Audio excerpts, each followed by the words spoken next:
I guess I didn't record the review questions, the last review questions that I listed.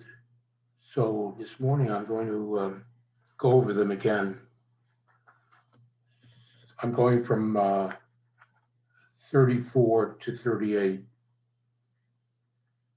Feudalism is a product of both German and Roman elements.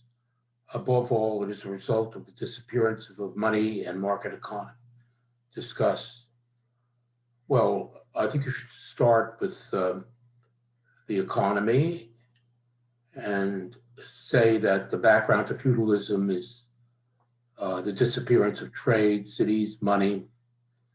It starts in the 3rd century crisis, and especially from the late 5th century onwards into the Dark Ages.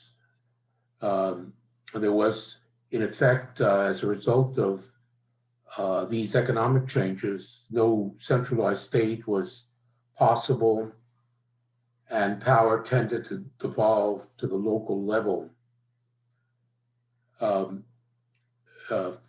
This was amplified by the state of over much of the period from the 5th to the 10th century internal anarchy, the feuding and the constant conflict between the nobility. And of course, at the same time, there were the barbarian invasions and the Arab invasions. With all of this disorder, then, the tendency of people from top to bottom of the society was to seek a lord.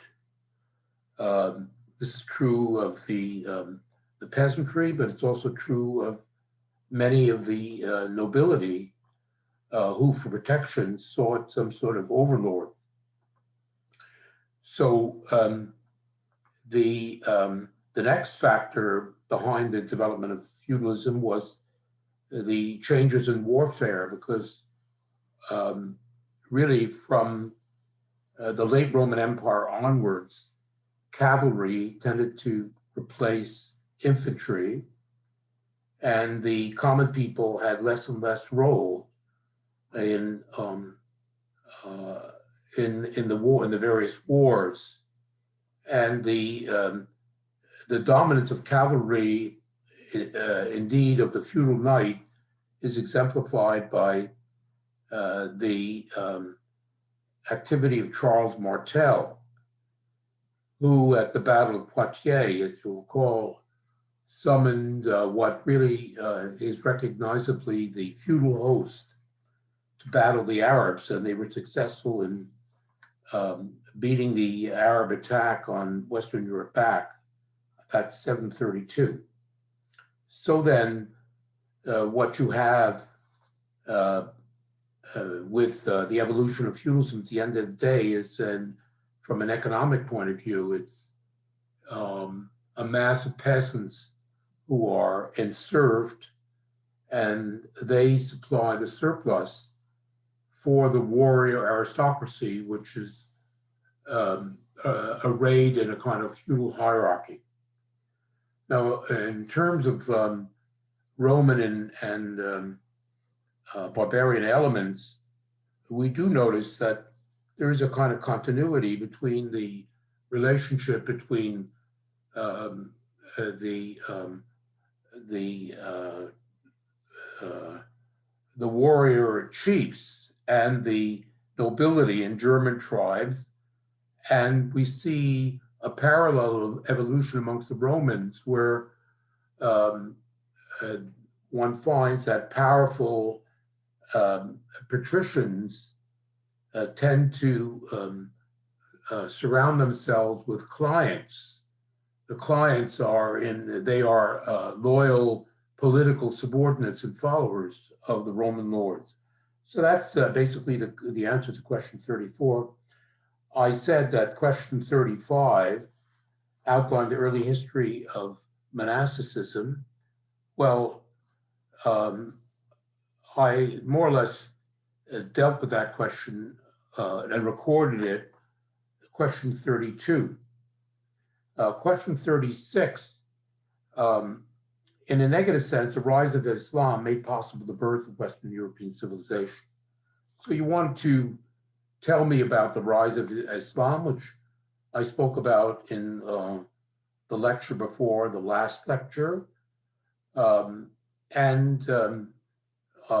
of the major consequences of the rise of Islam was that the Arabs developed a navy. There were many pirates, and effectively, from the 7th century, the Mediterranean was closed to traffic by West European merchants. And the consequence was that Europe was thrown back, Western Europe was thrown back on itself. And it, of course, reinforced the decline of the market economy in Europe, but also it had political and religious consequences because politically, the East Roman empires lost complete control, and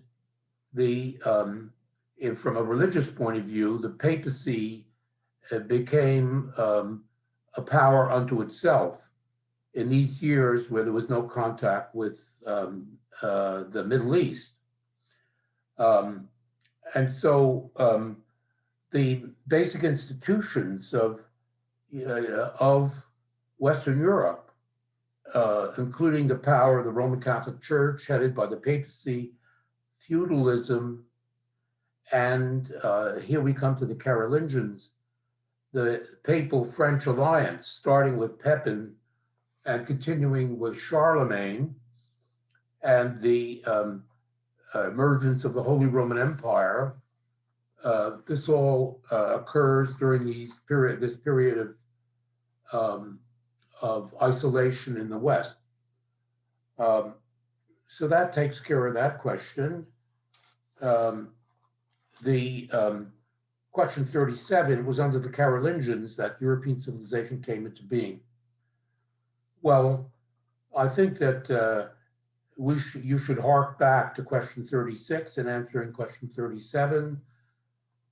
First of all, starting with the fact that the papacy and the Roman Catholic Church, as a matter of fact, began to create the spiritual unity of Christendom, really starting in the 4th century AD. The assertion of the Petrine supremacy, the rise of the papacy under Leo the Great and Gregory the Great, the emergence of monasticism in the 6th century, the conversion of the English, the Germans, and the Visigoths, all by the church. So stressing the role of the church. But then, of course, again, the alliance with the Carolingians. Describe the rise of the Carolingians as mayors of the palace of the Merovingians, Charles Martel, the Battle of Poitiers, Pepin the Short, his successor, a direct alliance with the papacy, the victory over the Lombards, and the extension of the papal state. And then finally, Charlemagne and the creation of the Carolingian Empire, including Lombard Italy, Germany, Austria, and Spanish Catalonia, capped off by the fact that Charlemagne becomes the Holy Roman Emperor in 800 AD. And that translates the spiritual unity into a political unity, with Charles creating a uniform administrative grid based on counties and sort of centralizing the feudal system, as well as the so-called Carolingian Renaissance in the Benedictine monasteries. So that's question 37. Question 38. What were the causes and effects of the late medieval crisis? Well, you want to tell me, starting out, by the fact that you want to note the enormous economic progress of the High Middle Ages, 1000 to 1300, the clearing of the land, the rise of population, the rise of the towns, money economy, and so on, in a certain way by the perfection of the feudal system.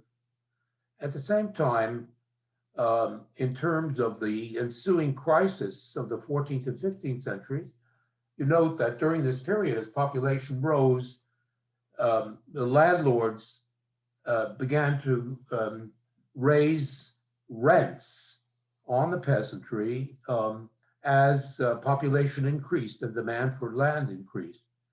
Furthermore, although there had been technological progress, the iron plow, the horse, the stiff collar, horseshoes, windmills, water mills, and so on, in the late Dark Ages. As a matter of fact, in the High Middle Ages, technological progress tended to stall, and so the land did not become more productive.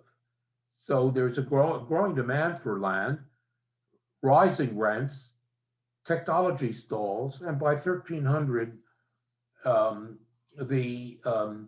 what we can call the population limits or Malthusian limits of economic growth had been breached.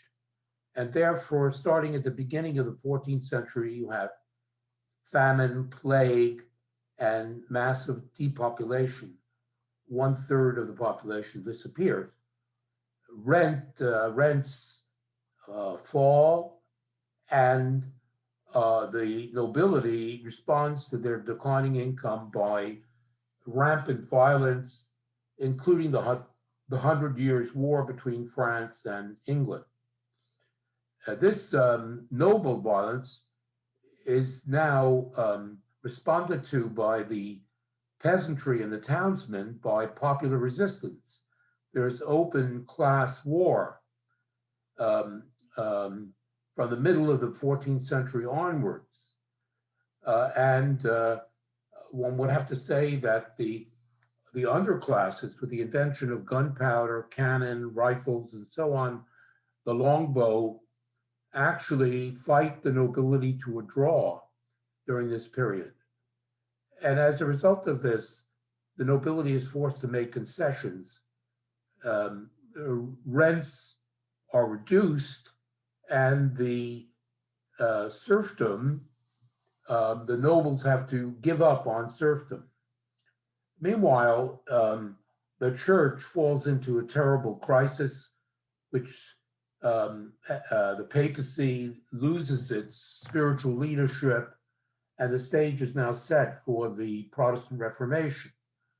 And the Protestant Reformation was made possible by, first of all, the rise of the territorial state in England and other Northern European countries, and above all, by the rise of the middle class, because the middle class in the towns, although they suffered from the economic crisis of the late Middle Ages, nevertheless, from a political point of view, I would say that they got stronger in this period. So that's the end of the review questions, and I'm going to post them now.